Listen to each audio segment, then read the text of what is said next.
My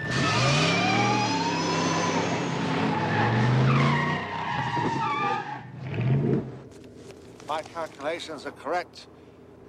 When this baby hits 88 miles per hour, you're gonna see some serious shit.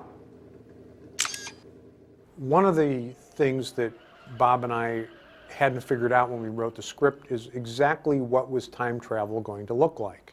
We came to the decision after talking to Ron Cobb for a while about what he thought time travel might look like, that time travel actually should be instantaneous.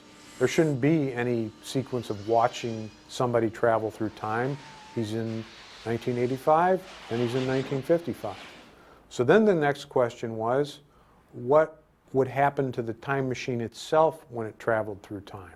And so we spoke to Ken Ralston and his people at ILM and asked them to come up with some different ideas as to what time travel would look like from their perspective, and of course what was doable visually. And there were different ideas where, for example, the DeLorean would stretch when it went through time and then snap like a rubber band, where it would physically warp somehow and do some weird things like that. They came up with one illustration that had fire coming from behind it, and when we saw that, that was an image that we thought was just terrific. They have fire trails left behind it.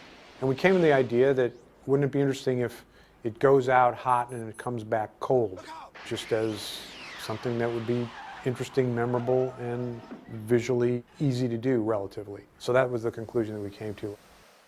Visual effects, of course, were much more complicated and expensive back then than they are today. And so we thought anything that we can do with real effects on the stage, instead of having to turn it over to ILM, we'd be better off for that. In camera only, Mark. Action! So the neon that was on the coils around the DeLorean, that was practical, and then it was enhanced later by ILM. And then, of course, ILM came up with the idea of having all these sparks and fireballs shoot out to create a time warp, I guess, a time door in front of the DeLorean that it would travel through, and instantaneously it would arrive at its destination.